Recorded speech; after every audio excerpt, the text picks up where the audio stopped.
task forces, us not being able to respond to firearms dealers, mass shooters.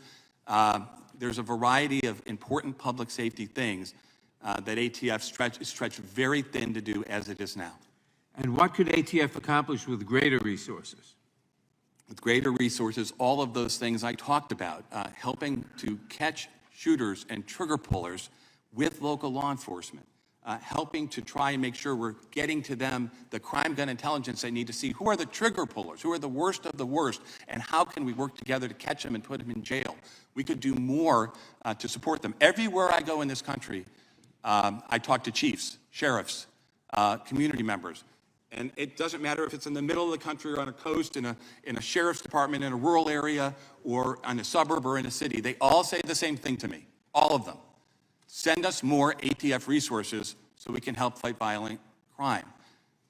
That's what we would do with those resources. Thank you. My last question, in what ways does ATF work with state, local, and international law enforcement agencies to protect the American public from gun violence? We work every day, all the time, shoulder to shoulder, with them as they run into the gunfire to protect our communities. These local law enforcement people who work with us at ATF together are courageous people, they're heroes, and they deserve all of our respect and support.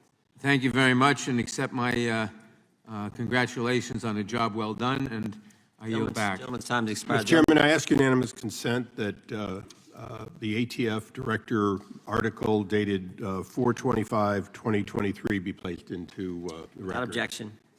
Gentleman from California is recognized for 5 minutes. Thank you, Mr. Chairman. Director, are you an expert in firearms? If you're referring to the statement I made, there was a member who was a veteran. I respect very much people's service to our military, who said that he had been an expert. I told him I might not be an expert to the same extent he is, and I'm certainly not an expert to the same extent that people who work for decades at ATF as firearms experts who examine the mechanics, velocity speeds, okay, I'll take that as I'm not an expert at some level. Are you an expert on tobacco? I spent my career as a federal prosecutor putting gang members, violent criminals, cartel cases. No, I appreciate that. That's my background. Yeah, so I want to get the yes or no's. Try to make it quick. I'm not expecting a yes, to be honest. You're not an expert on tobacco. You're not an expert on guns. Are you an expert on explosives? I have prosecuted cases involving the attempted terroristic bombing of a bridge in Ohio and near Cleveland, where you're from. I have dealt with a firebombing of the Mansfield, Ohio. Do you know what courthouse. PETN is? I'm sorry? You know what PETN is? I don't hold myself out as a technical expert in every aspect of firearms. Have you worked I'm an expert in dealing with violent crime.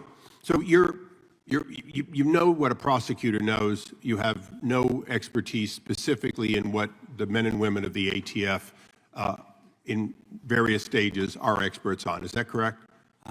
Respectfully, ATF is a law enforcement agency. I have worked with ATF and law enforcement agencies, including police, my whole career. I'm trying not to get frustrated over not getting an answer to yes or no, so let's move on.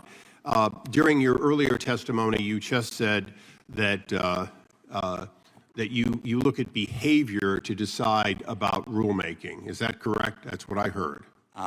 What we look at is we look at the entire... Okay, I have very limited time, and I only ask for you can expand afterwards, but a yes or no. You said you looked at behavior. I don't recall the exact words. What we look at is we look at the laws that Congress passes and the public safety threats facing America. Okay.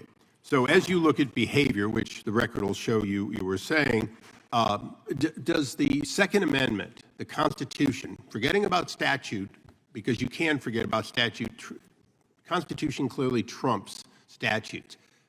The Constitution has a right to keep and bear arms. Does behavior change the interpretation of the Second Amendment, in your opinion as an attorney?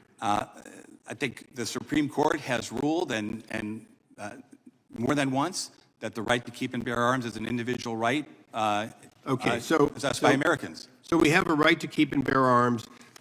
You've spent a lot of time talking about various things. Today we're talking about the brace at some length, I suspect. Does the brace increase the accuracy of a pistol, in your opinion, to the extent that you know?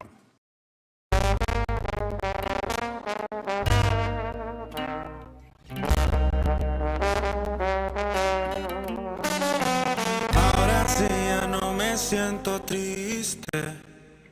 Borré todo lo que prometí.